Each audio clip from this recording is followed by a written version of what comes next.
День библиотекаря в России имеет особое значение не только для тех, кто работает в данной сфере, но и для читателей и ценителей хороших книг. Отмечается он ежегодно 27 мая.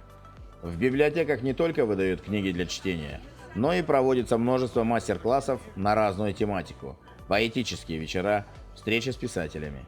Для детей организовывают мини-спектакли, чтение книг по ролям, работники библиотек знакомят малышей с детскими произведениями. Все встречи проходят в игровой форме.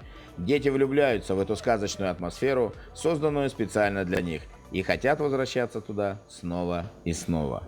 Книга для меня это познавательные страницы. Книга — это для меня что-то интересное. Книга для меня — это позитив и счастье.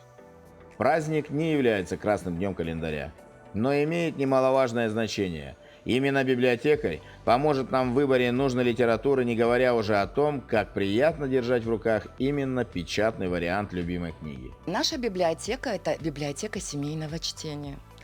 И поэтому нашу библиотеку посещают не только взрослое население. С 1995 года 27 мая отмечается праздник Общероссийский день библиотек, который также носит название День библиотекаря.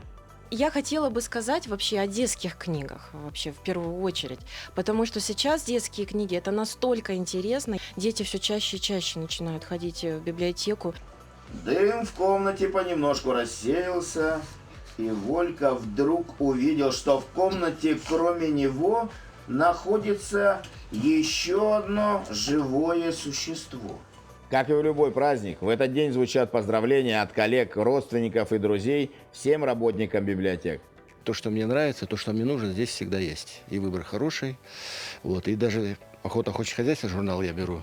Пожалуйста, свежий журнал, подписка, пожалуйста. Ну и художественная литература отличная. Любой выбор хороший. Для посетителей проводятся литературные встречи. Посещение культурных мероприятий, концертов, спектаклей также является одной из традиций в праздничный день. Роман Сливкин, Игорь Тупицын, Ренат Нахиев, Тамут